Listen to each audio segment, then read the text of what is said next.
Good morning, children. Suprabhatam. Today's class we are going to discuss about Sandhi. You are familiar with different Sandhis, Kannada Sandhi and Samskrita Sandhi in your school education. So let us recall what and all the Sandhis we have studied and what are the rules. Conditions, terms and conditions ಅಂದರೆ ಇದರ ಒಂದು ಯಾವ ಕಂಡೀಷನಲ್ಲಿ ಯಾವ್ಯಾವ ಸಂಧಿ ಆಗುತ್ತೆ, ಯಾವ ಸ್ವರ ಪರ ಆದರೆ ಯಾವ ಸಂಧಿ ಆಗತ್ತೆ, ಯಾವ್ಯಾವ ಸ್ವರ ಯಾವ ವ್ಯಂಜನ, ಸಂಧಿಯ ವಿಭಾಗಗಳೆಷ್ಟು ಎಂಬುದನ್ನು ಈಗ ನೋಡೋಣ. ಸಂಧಿ ಏನಂದರೆ ಸಂಧಿ ನಾಮ ಕಹ ಅಂತಂದರೆ ಉಚ್ಚಾರಣ ಸಮಯೇ ವರ್ಣಾನಾಂ ಅತ್ಯಂತಂ ಸಾಮೀಪ್ಯಂ ಭವತಿ. ಉಚ್ಚಾರಣ ಸಮಯೇ ವರ್ಣಾನಾಂ ಅತ್ಯಂತಂ ಸಾಮೀಪ್ಯಂ ಭವತಿ. ಉಚ್ಚಾರಣೆ ಮಾಡುವಾಗ ಏನು ಮಾಡ್ತೀವಿ, ಅಕ್ಷರಗಳ ಸಾಮೀಪ್ಯ ಇರುತ್ತೆ, ವೆರಿ ಕ್ಲೋಸ್ಲಿ ಏನಾಗಿರುತ್ತೆ, ಲೆಟರ್ಸ್ ಅರೇಂಜ್ ಆಗಿರುತ್ತೆ. ಉಚ್ಚಾರಣೆ ಮಾಡುವಂತಹ ಸಮಯದಲ್ಲಿ ಈಗ ಸಂಧಿಹಿ ಅಥವಾ ಸಂಸ್ಕೃತ ಮತ ಬರ್ದೀನಿ, ಈ ಅಕ್ಷರಗಳ ನಡುವೆ ದೇರ್ ಇಸ್ ನೋ ಗ್ಯಾಪ್, ಒಟ್ಟಿಗೆ ನಾವು ತಗೊಂಡು ಪ್ರೊನೌನ್ಸ್ ಮಾಡಿ ಉಚ್ಚಾರಣೆ ಮಾಡಿದ್ದೀವಿ. ಸೊ ಇದನ್ನ ನಾವು ಸಂಹಿತಾ ಅಂತ ಕರಿತೀವಿ. ಯತ್ರ ಸಂಹಿತಾ ಅಸ್ತಿ ತತ್ರ ವರ್ಣಸ್ಯ ಕ್ವಚಿತ್ ವ್ಯತ್ಯಯಃ ಭವತಿ. ಯತ್ರ ಸಂಹಿತಾ ಅಸ್ತಿ ತತ್ರ ವರ್ಣಸ್ಯ ಕ್ವಚಿತ್ ವ್ಯತ್ಯಯಃ ಭವತಿ, ಅಯಮೇವ ಸಂಧಿಹಿ. ಈಗ ಉದಾಹರಣೆ ಸೂರ್ಯೋದಯ ಅಂತ ತಗೊಳ್ತೀವಿ. ಸೂರ್ಯೋದಯ ಅನ್ನೋ ಪದದಲ್ಲಿ ವರ್ಣಗಳ ಅತ್ಯಂತ ಸಾಮೀಪ್ಯ ಇದೆ. ಅಂದರೆ ಟೋಟಲಿ ನಾವು we consider even there are 4 letters, 4 ಅಕ್ಷರಗಳಿದ್ರೂ ಕೂಡ ನಾವೇನು ಮಾಡ್ತೀವಿ, we considered as it's in one group, ಸಂಹಿತಾ ಅಂತ ಹೇಳ್ತೀವಿ. ಯತ್ರ ಸಂಹಿತಾ ಅಸ್ತಿ ತತ್ರ ಕ್ವಚಿತ್ ವರ್ಣಸ್ಯ ವ್ಯತ್ಯಯ ಭವತಿ. ಎಲ್ಲಿ ಸಂಹಿತಾ ಇರುತ್ತಲ್ಲ ಅಲ್ಲಿ ಕೆಲವು ವರ್ಣಗಳ ವ್ಯತ್ಯಯವಾಗುತ್ತೆ. ಅದೇನಪ್ಪ ಅಂದರೆ ಅಯಮೇವ ಸಂಧಿ. ಸೂರ್ಯ ಪ್ಲಸ್ ಉದಯ ಅಂತ ತಗೊಳ್ತೀವಿ. ಈ ಒಂದು ಪದ ಇರೋದನ್ನ ನಾವು 2 ಪದಗಳನ್ನು ಮಾಡಿದ್ವಿ. 2 ಪದಗಳ ಇರುವಂತಹ ಪದವನ್ನು ಒಂದು ಪದ ಮಾಡೋದೇ ಸಂಧಿ. ಸಂಧಿ ಮೀನ್ಸ್ ಕೂಡೋದು. ಬೇರೆ ಬೇರೆ ಇರುವಂತಹ ಪದಗಳನ್ನು ನಾವು ಒಂದುಗೂಡಿಸುವುದೇ ಸಂಧಿ ಅಂತ ಕರೀತೇವೆ. ಓಕೆ. ಉಚ್ಚಾರಣ ಸಮಯೇ ವರ್ಣಾನಾಂ ಅತ್ಯಂತಂ ಸಾಮೀಪ್ಯಂ ಭವತಿ. ಯತ್ರ ಸಂಹಿತಾ ಅಸ್ತಿ ತತ್ರ ಕಿಂಚಿತ್ ವರ್ಣವ್ಯತ್ಯಯ ಭವತಿ, ಅಯಮೇವ ಸಂಧಿಹಿ. ಸಂಧಿಯಲ್ಲಿ ದರ್ ಆರ್ 3 kinds. ಸಂಧಿಗಳಲ್ಲಿ 3 ವಿಧ: ಸ್ವರ ಸಂಧಿ,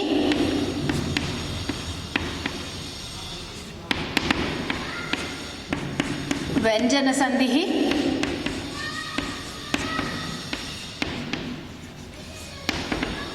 and ವಿಸರ್ಗ ಸಂಧಿ. ಸ್ವರ ಸಂಧಿ, ವ್ಯಂಜನ ಸಂಧಿ and ವಿಸರ್ಗ ಸಂಧಿ. ಸ್ವರ ಸಂಧಿ ಮೀನ್ಸ್ ಅಚ್ ಸಂಧಿ.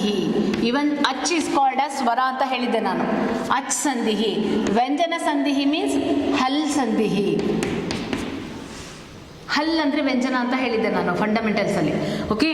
ಸೊ ಸ್ವರ ಸಂಧಿ ಇತ್ಯುಕ್ತೆ ಅಚ್, ವ್ಯಂಜನ ಸಂಧಿ ಇತ್ಯುಕ್ತೆ ಹಲ್ ಸಂಧಿ. ವಿಸರ್ಗ ಸಂಧಿ. ಓಕೆ. ದಿಸ್ ವಿಸರ್ಗ ಸಂಧಿ you have in second PU. Next year you have this ವಿಸರ್ಗ ಸಂಧಿ. This year you have only ಸ್ವರ ಸಂಧಿ ಆಸ್ ವೆಲ್ ಆಸ್ ವ್ಯಂಜನ ಸಂಧಿ. ವಾಟ್ ಡೂ ಮೀನ್ ಬೈ ಸ್ವರ ಸಂಧಿ? ಸ್ವರ ಸಂಧಿ ಅಂದ್ರೇನು? ಸ್ವರಸ್ಯ ಸ್ವರೇ ಪರೇ. ಸ್ವರಕ್ಕೆ ಸ್ವರವು ಪರವಾದರೆ ಸ್ವರ ಸಂಧಿ. ಸ್ವರಕ್ಕೆ ಸ್ವರವು ಪರವಾದರೆ ಅದು ಸ್ವರ ಸಂಧಿ. ಇಲ್ಲಿ ನೋಡ್ರಿ, ಸೂರ್ಯ ಅನ್ನೋ ಕಡೆ ಏನಿದೆ, ಅ is heard. Don't look at the letter, just observe the sound. ಸೂರ್ಯ ಅಕಾರ. Here you can see the letter. What is that? ಉ. ಅ ಇಸ್ ಸ್ವರ, ಉ ಇಸ್ ಆಲ್ಸೋ ಸ್ವರ. ಸೊ ಸ್ವರಕ್ಕೆ ಸ್ವರವು ಸೇರಿದ್ರೆ ಏನಾಗುತ್ತೆ, ಅದನ್ನು ನಾವು ಸ್ವರ ಸಂಧಿ ಅಂತ ಕರಿತೇವೆ. A plus O is equal to O is ಗುಣಸಂಧಿ. A plus O is equal to O, ಅದನ್ನು ಗುಣಸಂಧಿ ಅಂತ ಕರಿತೀವಿ. ಇಲ್ಲಿ ಸ್ವರಕ್ಕೆ ಸ್ವರವು ಪರವಾದರೆ ಅದನ್ನು ನಾವು ಸ್ವರ ಸಂಧಿ ಅಂತ ಕರಿತೀವಿ. ವಾಟ್ ಡೂ ಮೀನ್ ಇನ್ ಸ್ವರ ಸಂಧಿ? What and all the division ಅಂದರೆ ಸವರ್ಣ ದೀರ್ಘ ಸಂಧಿ, ಗುಣಸಂಧಿ, ಎಣ್ ಸಂಧಿ, ವೃದ್ಧಿ ಸಂಧಿ, ದೆನ್ ಅಯಾದಿ ಸಂಧಿ, ದೆನ್ ಪ್ರಕೃತಿ ಭಾವ ಸಂಧಿ, ದೆನ್ ಪ್ರಕೃತಿ ಭಾವ ಸಂಧಿ, ವೃದ್ಧಿ ಸಂಧಿ ಆಯಿತು. ಎಸ್, ಸವರ್ಣ ದೀರ್ಘ ಸಂಧಿ, ಗುಣ ಸಂಧಿ, ಎಣ್ ಸಂಧಿ, ವ್ಯಂಜನ ಸಂಧಿ, ವೃದ್ಧಿ ಸಂಧಿ, ಅಯಾದಿ ಸಂಧಿ, ಪ್ರಕೃತಿ ಭಾವ ಸಂಧಿ, ಇಷ್ಟೆಲ್ಲ ನಾವು ದೆನ್ ಪೂರ್ವರೂಪ ಸಂಧಿ, ಇಷ್ಟು ನಮಗೆ ಸ್ವರ ಸಂಧಿಯಲ್ಲಿ ಬರುವಂಥದ್ದು. ವಾಟ್ ಈಸ್ ವ್ಯಂಜನ ಸಂಧಿ? ವ್ಯಂಜನ ಅಂದರೆ ಸ್ವರಸ್ಯ ಸ್ವರೇ ವ್ಯಂಜನೇ ವಾ ಪರೆ. ಸ್ವರಕ್ಕೆ ಸ್ವರ ಆದರೂ ಪರ ಆಗ್ಬೋದು ಅಥವಾ ವ್ಯಂಜನ ಆದರೂ ಪರ ಆಗ್ಬೋದು, ಅದನ್ನು ನಾವು ವ್ಯಂಜನ ಸಂಧಿ ಅಂತ ಕರಿತೇವೆ. ವಾಕ್ ಪ್ಲಸ್ ಈಶಃ,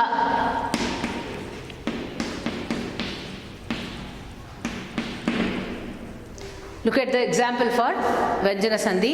ವಾಕ್ ಪ್ಲಸ್ ಈಶಃ. ಕ ಇಸ್ ವಾಟ್? ವ್ಯಂಜನ ಅಂದರೆ ಅರ್ಧಾಕ್ಷರ ಅಂತ ಹೇಳಿದ್ದೆ ನಾನು. ವಾಕ್ ಈಸ್ ವ್ಯಂಜನ, ಕ ಇಸ್ ವ್ಯಂಜನ, ಈ ಈಸ್ ಸ್ವರ. ವ್ಯಂಜನಕ್ಕೆ ಸ್ವರ ಆದರೂ ಬರ್ಬೋದು, ವ್ಯಂಜನಕ್ಕೆ ವ್ಯಂಜನ ಆದರೂ ಬರ್ಬೋದು. ಓಕೆ, ಸೊ ವಾಕ್ ಪ್ಲಸ್ ಈಶಃ, ವಾಟ್ ಈಸ್ ದಟ್? ವಾಗೀಶಃ. ಓಕೆ, ಅದೇ ರೀತಿ ವಾಕ್ ಪ್ಲಸ್ ದೇವತಾ. ವಾಕ್, ಕ ಸ್ವರ ಇದೆ, ಇಲ್ಲೇನಿದೆ ದ ಈಸ್ ಆಲ್ಸೋ ದ ಕ ಇಸ್ ವ್ಯಂಜನ ಆ್ಯಂಡ್ ದ ಈಸ್ ಆಲ್ಸೋ ವ್ಯಂಜನ, ವ್ಯಂಜನಕ್ಕೆ ವ್ಯಂಜನ. ಸೊ ವ್ಯಂಜನ ಸಂಧಿ ಅಂದ್ರೇನು? ಸ್ವರಕ್ಕೆ ವ್ಯಂಜನಕ್ಕೆ ಸ್ವರ ಆದರೂ ಬರ್ಬೋದು, ವ್ಯಂಜನ ಆದರೂ ಬರ್ಬೋದು, ಆವಾಗ ನಾವು ವ್ಯಂಜನ ಸಂಧಿ ಅಂತ ಕರಿತೀವಿ. ಓಕೆ, ವಿಸರ್ಗ ಸಂಧಿ means it has 4 sub divisions: ಸಕಾರಾದೇಶ, ಉಕಾರಾದೇಶ, ರೇಫಾದೇಶ ಆ್ಯಂಡ್ ಲೋಪ. ವಿಸರ್ಗಸ್ಯ ಲೋಪ, ಅದನ್ನು 4 ವಿಧಗಳನ್ನು ನಾವು, ಆದೇಶಗಳನ್ನು ನಾವು ಮುಂದಿನ ವರ್ಷ ನೋಡೋಣ. So let us see what is ಸ್ವರ ಸಂಧಿ one by one. Okay, so what is ಸ್ವರ ಸಂಧಿ? ಸ್ವರಸ್ಯ ಸ್ವರೇ ಪರೆ ಸ್ವರ ಸಂಧಿ ಅಂತ ನೋಡಿದ್ವಿ. ಈಗ ಮೊದಲನೆಯ ಡಿವಿಷನ್ ಆದಂತಹ ಸವರ್ಣ ದೀರ್ಘ ಸಂಧಿಯನ್ನು ನಾವು ನೋಡೋಣ. ವಾಟ್ ಈಸ್ ಸವರ್ಣ ದೀರ್ಘ ಸಂಧಿ?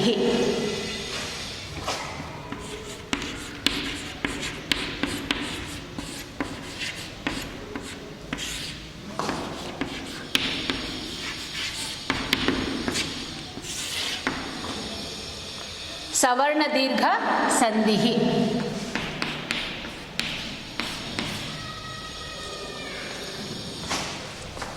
According to Panini, father of Sanskrit ವ್ಯಾಕರಣ, ಸಂಸ್ಕೃತ ವ್ಯಾಕರಣದ ಪಿತಾಮಹರು ಅಂತ ಯಾರನ್ನ ಕರೀತಾರೆ ಅಂತಂದರೆ ಪಾಣಿನಿ ಋಷಿಗಳು, ಪಾಣಿನಿ ಮಹರ್ಷಿಗಳು ಸಂಸ್ಕೃತ ವ್ಯಾಕರಣ ರಚನಾಕಾರರು.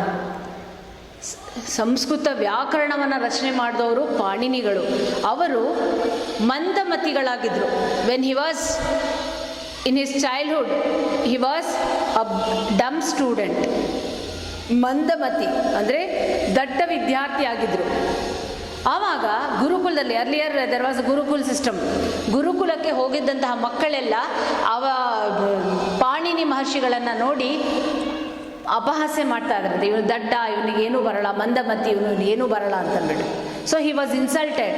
Panini was insulted. At that time ಅವ್ರು ಏನು ಮಾಡಿದ್ರು, ನನಗೆ ವಿದ್ಯೆ ಕಲಿಬೇಕು, ನಾನು ಹೇಗಾದರೂ ಮಾಡಿ ವಿದ್ಯೆಯನ್ನು ಕಲಿಬೇಕು ಎಂಬುದಾಗಿ ಏನು ಮಾಡಿದ್ರು ಅವರು, ಕೈಲಾಸ ಪರ್ವತಕ್ಕೆ ಹೋದರು ಪಾಣಿನಿಗಳು. When he was a boy he went to Kailasa Parvata and he performed ತಪಸ್ಯ.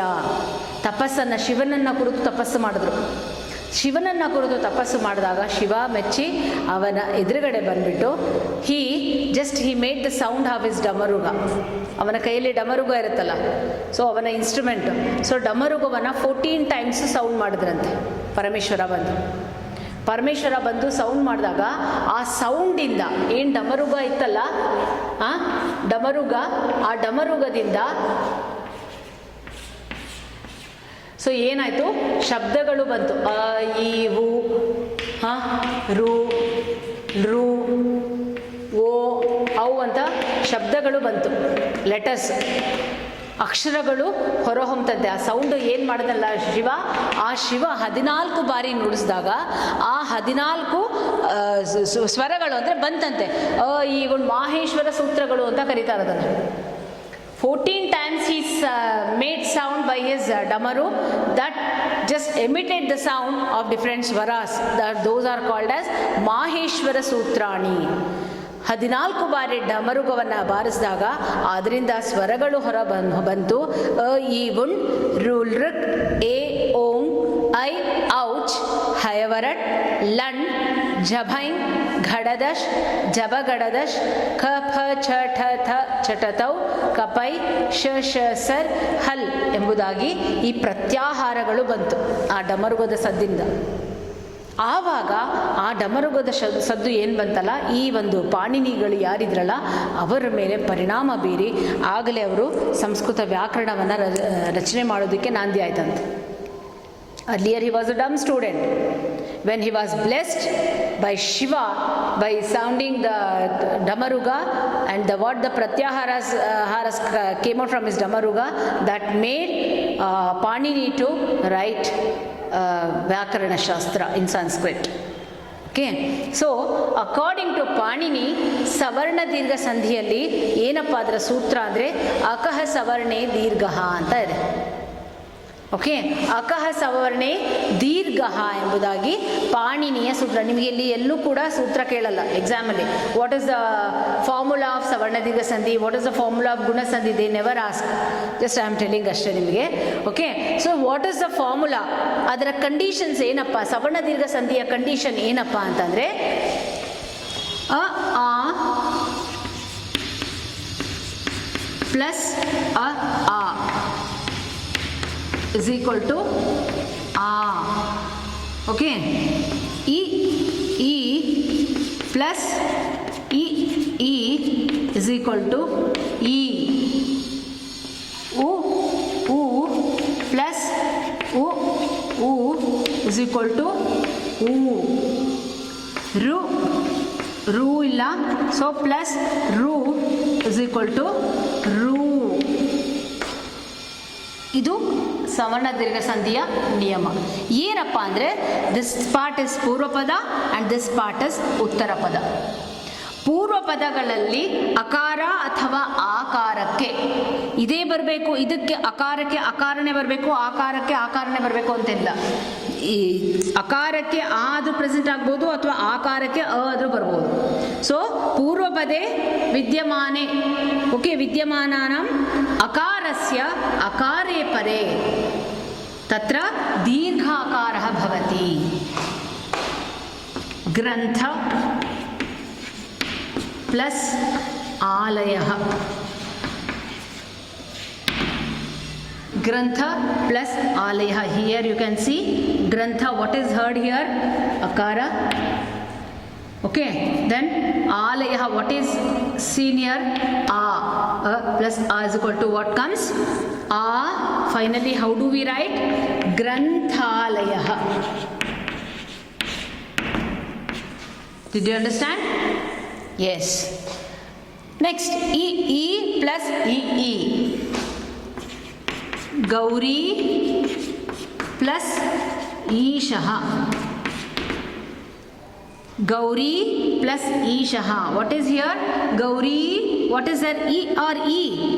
Yes, E is there. Here also E is there. E plus E is equal to E only. Again, what do we write? Gaurishaha. Understood? ನೋಡಿ, ಸ ವರ್ಣ ಅಂತ ಯಾಕೆ ಹೇಳ್ತಾರೆ ಅಂದರೆ ಒಂದೇ ಜಾತಿಯ ವರ್ಣ. ಸ ವರ್ಣ ಅಂದರೆ ಸಜಾತೀಯ ವರ್ಣ. ಅ ಕಾರಕ್ಕೆ ಅದೇ ಜಾತಿಯ ವರ್ಣ ಅಂದರೆ ಯಾವುದು? ಆ. ಇ ಕಾರಕ್ಕೆ ಇ, ಉ ಗೆ ಉ, ಋ ಗೆ ರು. ದಟ್ ಇಸ್ ಕಾಲ್ಡ್ ಎಟ್ ಸವರ್ಣ. ಅದೇ ಜಾತಿಯ ವರ್ಣವು ದೀರ್ಘವಾಗಿ ಬರೋದೇ ಸವರ್ಣ ದೀರ್ಘ ಸಂಧಿ. Understood?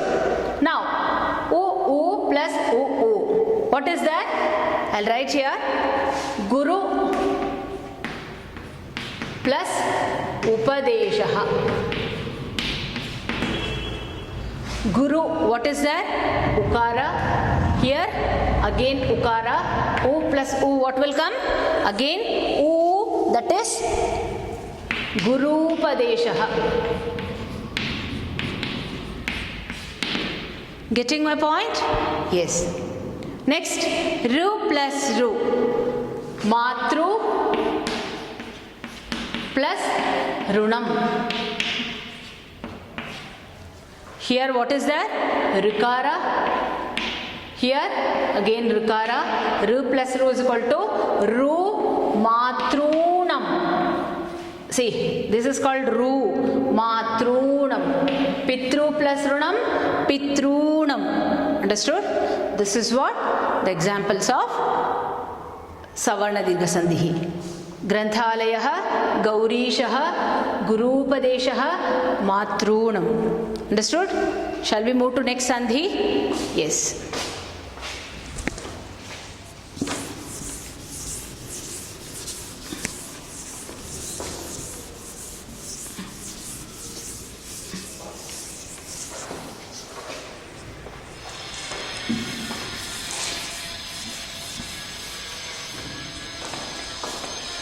Next we'll take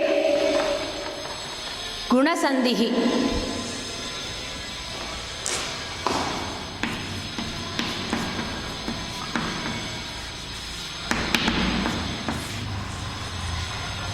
Guna Sandhi. What is Guna Sandhi? According to Panini, the formula is Ad Gunaha. ಅಲ್ಲಿ ಅಕಹ ಸವರ್ಣೆ ದೀರ್ಘ ಅಂತ ತಗೊಂಡ್ವಿ. ಇಲ್ಲಿ ಆದ್ ಗುಣಃ is a formula Panini's. What are gunaksharas andre? A, O and R. A, O, R ಗಳನ್ನ ನಾವು ಗುಣಾಕ್ಷರಗಳು ಅಂತ ಕರಿತೀವಿ. ಹೇಗೆ ನಾವು A, O, R ಗಳನ್ನ ಹೇಗೆ ತಗೊಳ್ತೀವಿ ಅಂದ್ರೆ ಅ, ಆ plus E is equal to A.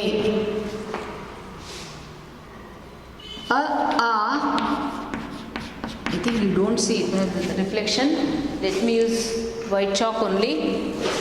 A plus U is equal to O. A plus Ru is equal to R. This is the formula. ಪೂರ್ವ ಪದದಲ್ಲಿ ಇದಾದರೂ ಇರಬೇಕು, ಇದಿರಲೇಬೇಕು ಮತ್ತು ಇದಿರಲೇಬೇಕು, ಆವಾಗ ನಮಗೆ ಏಕಾರ ಬರುತ್ತೆ. ಇದಿತ್ತು ಅಂದರೆ ನಮಗೆ ಓಕಾರ ಬರುತ್ತೆ. ಅಕಾರ ಇದ್ದು ರುಕಾರ ಇತ್ತು ಅಂದರೆ ಅರ್ಕಾರ ಬರುತ್ತೆ ಅಂತ ಇದರ ಒಂದು ನಿಯಮ. Let us see the example. ಮಹಾ ಪ್ಲಸ್ ಈಶಃ. ಮಹಾ ಪ್ಲಸ್ ಈಶಃ. What is the answer? Yes, ಮಹೇಶಃ. ಇಲ್ಲಿ ನೋಡಿ, ಮಹಾ ಅನ್ನೋ ಕಡೆ ಏನಿದೆ? ಆಕಾರ. ಹಿಯರ್ ಈಕಾರ. ಅ ಪ್ಲಸ್ ಇ ಯಾವುದಾದ್ರೂ ಬರ್ಬೋದು. ಅದರಿಂದ ಏನು ಬರುತ್ತೆ? ಏಕಾರ. ದಟ್ ಈಸ್ ಮಹೇಶಃ. ಓಕೆ, ದೆನ್ ಅ ಪ್ಲಸ್ ಉ ಇಸ್ ಈಕ್ವಲ್ ಟು ಓ. ಸೂರ್ಯೋದಯ ಅಂತ ನೋಡಿದ್ವಿ ನಾವು. ಸೂರ್ಯ ಪ್ಲಸ್ ಉದಯ ಆರ್ ಚಂದ್ರ ಪ್ಲಸ್ ಉದಯ. ನೋಡಿ, ಸೂರ್ಯ ಅನ್ನೋ ಕಡೆ ಏನಿದೆ? ಅಕಾರ ಇದೆ ಅನ್ನೋದಲ್ಲ, ಜಸ್ಟ್ ಅಬ್ಸರ್ವ್, ಸೌಂಡ್ ಅಬ್ಸರ್ವ್ ಮಾಡಬೇಕು. ದೆನ್ ಉದಯ, you can see the letter ಉ. ಅ ಪ್ಲಸ್ ಉ ಇಸ್ ಈಕ್ವಲ್ ಟು ಓ ಬರುತ್ತೆ. What is the answer? ಸೂರ್ಯೋದಯ. ಅಂಡರ್ಸ್ಟುಡ್? ನೆಕ್ಸ್ಟ್ ಅ ಪ್ಲಸ್ ರು is equal to ar. What is that? Deva plus Rushihi. Here what you can hear? Akara. Here Rikara. A plus ru is equal to what will come? Ar. What is the answer? Devarshihi. You can observe the sound. Devarshihi. Ar. Between va and ಶ ನಲ್ಲಿ ನೀವು observe ಮಾಡ್ಬೋದು, ಅರ್ಕಾರ ಬಂದಿದೆ. ದೇವರ್ಷಿಹಿ. ಬ್ರಹ್ಮ plus ಋಷಿಹಿ, ಬ್ರಹ್ಮರ್ಷಿಹಿ. Okay, so these are the examples of Guna Sandhi. I hope you have understood even Guna Sandhi also. Shall we proceed to next? Yes. Next is Yan Sandhi.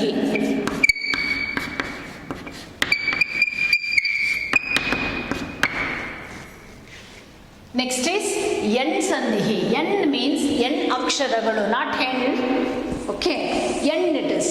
N ಅಕ್ಷರಗಳು ಅಂದರೆ ಯಾವುದು ಅಂತಂದರೆ ಯ, ರ, ಲ, ವ. ಯ, ರ, ಲ ಆ್ಯಂಡ್ ವ ಆರ್ ಕಾಲ್ಡ್ ಆಸ್ ಎನ್ ಅಕ್ಷರಗಳು. ಈ ಎನ್ ಸಂಧಿಯಲ್ಲಿ ನಾವು ಈ 4 ಅಕ್ಷರಗಳನ್ನು ನೋಟಿಸ್ ಮಾಡ್ಬೋದು. ಓಕೆ, ಸೊ ಯಕಾರ ಬರಬೇಕಂತಂದರೆ ಏನೇನು ಹಾಕಬೇಕು, ಪೂರ್ವ ಪದದಲ್ಲಿ ಏನಿರಬೇಕು, ಉತ್ತರ ಪದದಲ್ಲಿ ಏನಿರಬೇಕು ಅನ್ನೋದನ್ನು ನೋಡೋಣ. ಇವನ್ ರಕಾರ ತಗೋಬೇಕು ಅಂದರೆ ಲಕಾರ ತಗೋಬೇಕು, ಇವನ್ ವಕಾರ ತಗೋಬೇಕಂದ್ರೆ ಏನೇನಿರಬೇಕು ಅಂತ ನೋಡೋಣ. ಎನ್ ಸಂಧಿ ನಿಯಮ ಏನಪ್ಪ ಅಂತಂದರೆ ಈ ಪ್ಲಸ್ ಎನಿ ಸ್ವರ, ಈ ಪ್ಲಸ್ ಎನಿ ಸ್ವರ. ಎನಿ ಸ್ವರ ಅಂತಂದರೆ ಸ್ವರಗಳು ಎಲ್ಲಿಂದ ಎಲ್ಲಿವರೆಗೆ, ಅ ಟು ಔ. ಬಟ್ ಈ ಎನಿ ಸ್ವರ ಅಂದರೆ except these two. Please make a note here. ಈ ಪ್ಲಸ್ ಎನಿ ಸ್ವರ means except these two. If again e comes means what happens? Just it comes to ಸವರ್ಣ ದೀರ್ಘ ಸಂಧಿ. ಇ ಪ್ಲಸ್ ಇ ಇಸ್ ಈಕ್ವಲ್ ಟು ಇ ಆಗ್ಬಿಡುತ್ತೆ. ಸವರ್ಣ ದೀರ್ಘ ಇದಕ್ಕೆ ಈಗೆ ಮತ್ತೆ ಇ ಪ್ರೆಸೆಂಟ್ ಆದರೆ ಏನಾಗ್ಬಿಡುತ್ತೆ, ಸವರ್ಣ ದೀರ್ಘ ಸಂಧಿ ಆಗುತ್ತೆ. ಓಕೆ, ಇ ಪ್ಲಸ್ ಎನಿ ಸ್ವರ ಇಸ್ ಈಕ್ವಲ್ ಟು ಯ. ಅದೇ ರೀತಿ ಉ ಪ್ಲಸ್ ಎನಿ ಸ್ವರ ಎಕ್ಸೆಪ್ಟ್ ಅಗೇನ್ ಉ except u is equal to va. I went to directly va. Okay, ru plus any swara again except ru, otherwise what it becomes, savarna dirgha sandhi. It becomes savarna dirgha sandhi. Please note it. E plus any swara is equal to ya, u plus any swara is equal to va, ru plus any swara is equal to ra, even ru is also one of the swaras. Fundamentals ಹೋಗ್ರಿ, ಅಲ್ಲಿ ಇದ್ರೆ ಗೊತ್ತಾಗುತ್ತೆ. ರು plus any ಸ್ವರ is equal to ಲ. ರು plus any ಸ್ವರ is equal to ಲ. ಅಂಡರ್ಸ್ಟುಡ್? ಉದಾಹರಣೆ ನೋಡೋಣ. ಇತಿ ಪ್ಲಸ್ ಆದಿಹಿ. ಇತಿ ಪ್ಲಸ್ ಆದಿಹಿ. ಇಲ್ಲಿ ನೋಡಿ, ಇತಿ ಪ್ಲಸ್ ಆದಿಹಿ. ಇತಿ ಅನ್ನೋ ಕಡೆ ಏನಿದೆ, ಇಕಾರ ಇದೆ. ಅಲ್ಲೇನು ಹೇಳಿದ್ದಾರೆ, ಪೂರ್ವಪದದಲ್ಲಿ ಏನಿರಬೇಕು, ಇ ಇರ್ಬೋದು ಅಥವಾ ಈ ಇರ್ಬೋದು ಅಂತ ಹೇಳಿದ್ದಾರೆ. ಅದಕ್ಕೆ ಉತ್ತರ ಪದ, ದಿಸ್ ಇಸ್ ಪೂರ್ವಪದ ಅಂಡ್ ದಿಸ್ ಇಸ್ ಉತ್ತರ ಪದ. The first word is called as ಪೂರ್ವಪದ and the second word is called as ಉತ್ತರ ಪದ. ಸೊ ಇನ್ ಪೂರ್ವಪದ ವಾಟ್ ಇಸ್ ದೇರ್, ಇಕಾರ is there. Then what should be there in ಉತ್ತರ ಪದ, ಎನಿ ಸ್ವರ they have told. So I have taken ಆ ಸ್ವರ ತಾನೆ. ಸೊ ಏನು ಬರುತ್ತೆ, ಈ ಆ ಸೇರಿದ್ರೆ ಯಾ ಬಂದು ಇತ್ಯಾದಿಹಿ. ಇದೇನು ಮಾಡ್ತೀರಾ, ಇಕಾರ ಇದೆಯಲ್ಲ, ಇದನ್ನ ಏನು ಮಾಡ್ತೀರಾ, ಇಕಾರ ತೆಗೆದುಬಿಟ್ಟು ತ ಹಾಫ್ ತಗೊಂಡು ಇದಕ್ಕೆ ಯ ಆ್ಯಡ್ ಮಾಡ್ತೀರಾ. ಇತ್ಯಾದಿಹಿ. ಅಂಡರ್ಸ್ಟುಡ್? ಹಾಂ, ಓಕೆ. ದೆನ್ ವಾ ಇದೆ. ಈಗ ಯ ರ ಲ ವ, ರ ತಗೋಬೇಕಿತ್ತು, ನಾನು ವ ತಗೊಂಡ್ಬಿಟ್ಟಿದ್ದೀನಿ. Okay, let it be. So let us see. ವ, ಉ ಪ್ಲಸ್ ಎನಿ ಸ್ವರ, ಉ ಪ್ಲಸ್ ಎನಿ ಸ್ವರ. ಮಧು ಪ್ಲಸ್ ಅರಿಹಿ, ಮಧು ಪ್ಲಸ್ ಅರಿಹಿ. ಎನಿ ಸ್ವರ ಬರೀ ಅಕಾರ ಅಷ್ಟೇ ಅಲ್ಲ, ಎನಿ ಸ್ವರ. ಮಧು ಅನ್ನೋ ಕಡೆ ಏನಿದೆ, ಉ. ಅರಿಹಿ ಅನ್ನೋ ಕಡೆ ಏನಿದೆ, ಅ. ಗೊತ್ತಾಯ್ತಾ? ಏನು ಮಾಡ್ತೀವಿ, ಇದ ಅರ್ಧ ತಗೊಂಡು ಅಕಾರ ಇರೋ ಕಡೆ ಏನು ಹಾಕ್ತೀವಿ, ವ ಹಾಕ್ತೀವಿ. ಮಧ್ವರಿಹಿ. ಸಿಂಪಲ್ ಬ್ಲೈಂಡಾಗಿ ಹೇಳಬೇಕು ಅಂತಂದರೆ ಏನು ಮಾಡ್ತೀವಿ, ಲಾಸ್ಟ್ ಲೆಟರ್ ಇರುತ್ತಲ್ಲ, ಸಿಂಪಲಾಗಿ ಬ್ಲೈಂಡಾಗಿ ಹೇಳಬೇಕಂದ್ರೆ ಪೂರ್ವ ಪದದ ಕಡೆ ಅಕ್ಷರ ಇರುತ್ತಲ್ಲ ಅದನ್ನು ಹಾಫ್ ತೊಗೊಳ್ರಿ. ತೀ ಇರೋದನ್ನು ಹಾಫ್ ತೊಗೋಬೇಕು ಅಂದರೆ ಜಸ್ಟ್ ತ. ಇಲ್ಲಿ ನೋಡಿ, ತ ತೊಗೊಂಡೆ. ಓಕೆ, ದೆನ್ ಆ ಇರೋದನ್ನ ಏನು ಮಾಡಬೇಕು, ರೂಲ್ ಪ್ರಕಾರ ಯ ಹಾಕಬೇಕು. ಯಾ, ಆ ಇರೋದೇನು ಮಾಡಿದ್ರಿ, ಯಾ ಮಾಡಿದ್ರಿ. ಅರ್ಥ ಆಗ್ತಿದ್ಯಾ? ಎಸ್. ಇಲ್ಲೂ ನೋಡಿ, ಮಧು ಉಕಾರ ಇದೆ. ಸೊ ಇದೇನು ಮಾಡಬೇಕು, ಲಾಸ್ಟ್ ಲೆಟರ್ ಇರೋದನ್ನು ಹಾಫ್ ತೊಗೋಬೇಕು. ಹಾಫ್ ತೊಗೋಬೇಕಂದ್ರೆ ಏನು, ಹಾಫ್ ತೊಗೊಂಡಿದ್ದೀವಿ ನೋಡಿ, ಮದ್.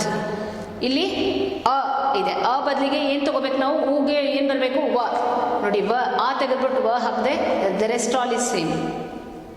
ಅಂಡರ್ಸ್ಟುಡ್? ಬ್ಲೈಂಡಾಗಿ ಹೇಳಬೇಕಂದ್ರೆ ಮಧು ಪ್ಲಸ್ ಅರಿಹಿ, ಮಧ್ವರಿಹಿ. ನೆಕ್ಸ್ಟ್ ರು, ಮಾತೃ ಪ್ಲಸ್ ಅಂಶಃ. ಮಾತೃ ಪ್ಲಸ್ ಅಂಶಃ. ಮಾತೃ ಪ್ಲಸ್ ಅಂಶ, ಇಲ್ಲೇನಿದೆ ರಿಕಾರ ಇದೆ, ಇಲ್ಲೇನಿದೆ ಏನು ಮಾಡ್ತೀವಿ ಮಾತ್ರಂಶಃ ಅಂತ ಮಾಡ್ತೀವಿ. ಹಾಫ್ ತಗೋಬೇಕು, ಹಾಫ್ ತಗೊಂಡು ಋಕಾರಕ್ಕೆ ನಾವು ಇಲ್ಲೇನು ಬಂದೆ ಋಕಾರಕ್ಕೆ ಬಂದರೆ ಏನು ತಗೋಬೇಕು ರ ತಗೋಬೇಕು, ಮಾತ್ರಂಶಃ. ಅಂಡರ್ಸ್ಟುಡ್? ನೆಕ್ಸ್ಟ್ ಲೃ, ಇದರಲ್ಲಿ ಒಂದೇ ಕೊಟ್ಟಿದ್ದಾರೆ, ಈ ಸಲ ನಿಮಗೆ ಟೆಕ್ಸ್ಟ್ ಬುಕ್ಕಲ್ಲಿ ಏನೂ ಕೊಟ್ಟಿಲ್ಲ. ಲೃಕಾರಕ್ಕೆ ಒಂದೇ ಉದಾಹರಣೆ ಲೃ ಪ್ಲಸ್ ಆಕೃತಿ, ಲೃ ಪ್ಲಸ್ ಆಕೃತಿ. ಲೃ ಬಂದರೆ ಏನು ಬರಬೇಕು ಲ ಬರಬೇಕು. ಸೊ ಏನು ಮಾಡಬೇಕು, ದಿಸ್ ದ ಓನ್ಲಿ ಲೆಟರ್, ಇದನ್ನೇನು ಮಾಡ್ರಿ ಲ ಋಕಾರ ಲೃ ತೆಗೆದುಬಿಟ್ಟು ಏನು ಮಾಡಬೇಕು ಲಾಕೃತಿ ಅಂತ ಮಾಡಬೇಕು. What is it? ಲಾಕೃತಿ. ಈಸಿ ಇದೆಲ್ಲ ಎನ್ ಸಂಧಿ. Only thing you have to notice is ಇ ಪ್ಲಸ್ ಎನಿ ಸ್ವರ ಎಕ್ಸೆಪ್ಟ್ ಇ ಇಸ್ ಈಕ್ವಲ್ ಟು ಯ, ಉ ಪ್ಲಸ್ ಎನಿ ಸ್ವರ ಎಕ್ಸೆಪ್ಟ್ ಉ ಇಸ್ ಈಕ್ವಲ್ ಟು ವ, ಋ ಪ್ಲಸ್ ಎನಿ ಸ್ವರ except these two is equal to ರ, ಲೃ ಇಸ್ ಈಕ್ವಲ್ ಟು ಎನಿ ಸ್ವರ ಇಸ್ ಈಕ್ವಲ್ ಟು ಲ. ಬ್ಲೈಂಡಾಗಿ ಹೇಳ್ಕೊಟ್ನಲ್ಲ ನಾನು. ಲಾಸ್ಟ್ ಲೆಟರ್ ಇರುತ್ತಲ್ಲ, ಪೂರ್ವಪದದ ಕಡೆಯ ಅಕ್ಷರ ಇರುತ್ತಲ್ಲ, ಅದನ್ನು ಹಾಫ್ ತಗೊಂಡು ಅಕಾರ ಇರುತ್ತಲ್ಲ, ಅಲ್ಲ ಅಕಾರ ಅಲ್ಲ, ಉತ್ತರ ಪದದ ಫಸ್ಟ್ ಲೆಟರ್ ಏನಿರುತ್ತಲ್ಲ ಅದನ್ನು ತೆಗೆದುಬಿಟ್ಟು ಫೈನಲಿ ಏನು ಬಂದಿರುತ್ತಲ್ಲ ಫಿನಿಶ್ಡ್ ಗೂಡ್, ಫಿನಿಶ್, ಇದೆಲ್ಲ ರಾ ಮಟೀರಿಯಲ್, ಇದು ಫಿನಿಶ್ಡ್ ಗೂಡ್. ಓಕೆ, ರಾ ಮಟೀರಿಯಲಲ್ಲಿ ಪೂರ್ವಪದದಲ್ಲಿ ಏನಿದೆ ಅದನ್ನು ಲಾಸ್ಟ್ ತೊಗೊಂಡು ಹಾಫ್ ತೊಗೊಳ್ರಿ, ದೆನ್ ಫಿನಿಶ್ಡ್ ಗೂಡ್ಸಲ್ಲಿರೋದು ಪೂರ್ಣವನ್ನು ತೊಗೊಂಡು ಅದನ್ನು ಬರಿಬೇಕು. Very simple. ಬ್ಲೈಂಡಾಗಿ ಆ್ಯಕ್ಚುಲಿ ಹೇಳಬಾರ್ದು, ಅದನ್ನ ಹೇಳಿ by practice only will come to know. ಯಾಕಂದರೆ ಕೆಲವೊಂದು ಪದಗಳು ಫೆಮಿಲಿಯರ್ ಆಗಿಬಿಟ್ಟಿರುತ್ತೆ.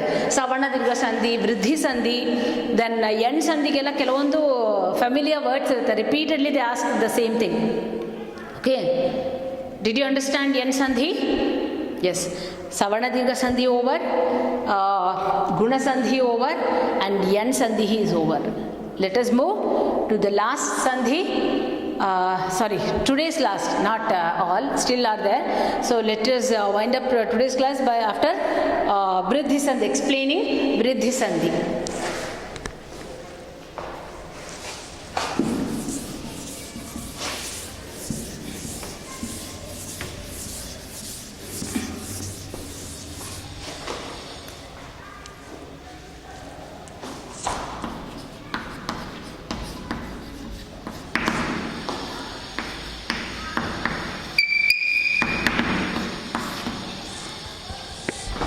ಸವರ್ಣ ದೀರ್ಘ ಸಂಧಿ ಅಕ್ಷರಗಳು ಯಾವ್ದ್ಯಾವುದು?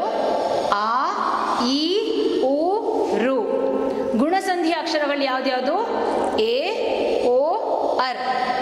ದೆನ್ ಎಣ್ ಸಂಧಿ ಅಕ್ಷರಗಳು ಯಾವ್ದ್ಯಾವುದು? ಯ, ರ, ಲ, ವ.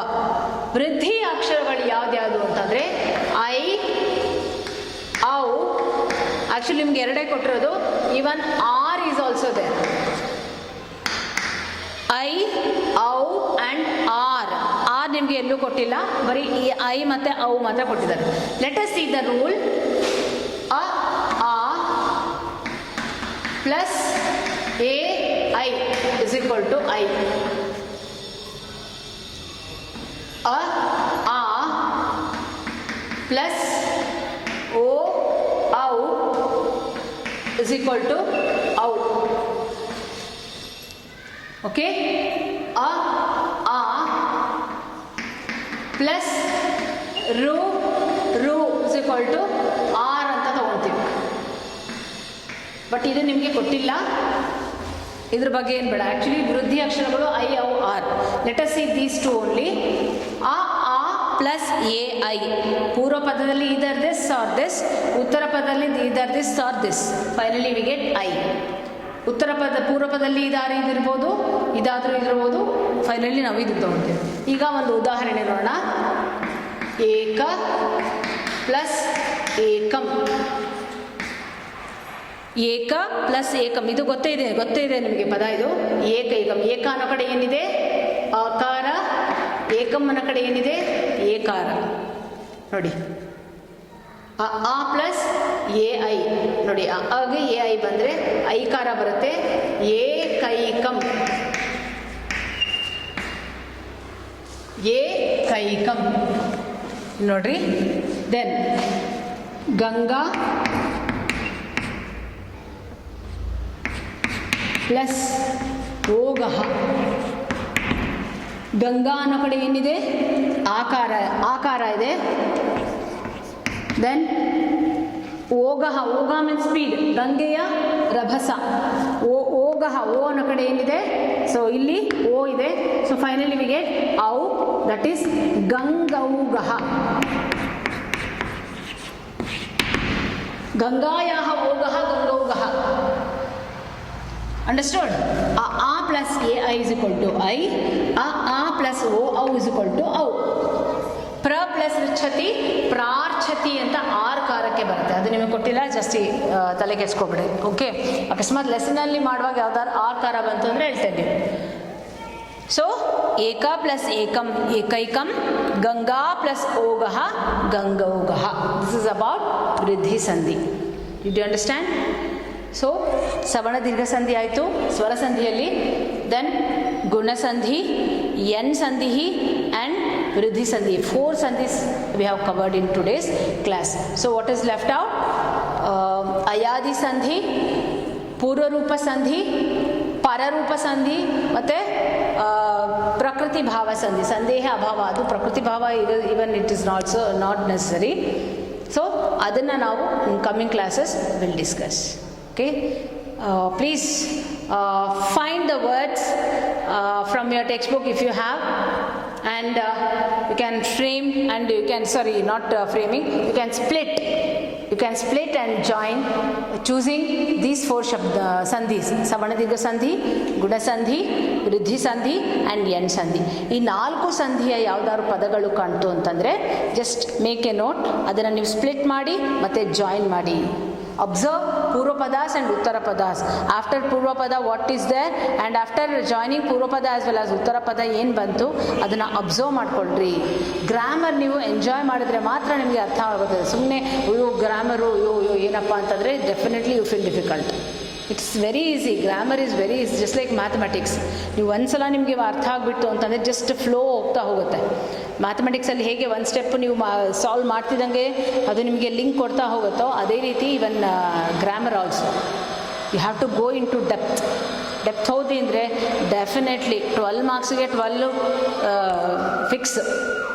ಬರೀ 12 ಮಾರ್ಕ್ಸ್ ನಿಮ್ಮ ಗ್ರಾಮರ್ ಇರೋದು. First P U, even first P U as well as second P U. So all 12 marks will be in your pocket. Okay, please practise. Okay, so I hope you have enjoyed today's session. Please keep practicing because this is your new language. Please read Sanskrit books. Download from Google. If you don't have any Sanskrit book, please download some passages, every day one passage, and read and write. Practice makes man perfect ಅಂತ ಹೇಳ್ತೀವಿ. ಆ practice ಮಾಡಿದ್ರೇ ನಿಮಗೆ ಸಂಸ್ಕೃತ ಅನ್ನೋದು easy ಆಗೋದು. Even you enjoy the language. Okay, ಧನ್ಯವಾದ.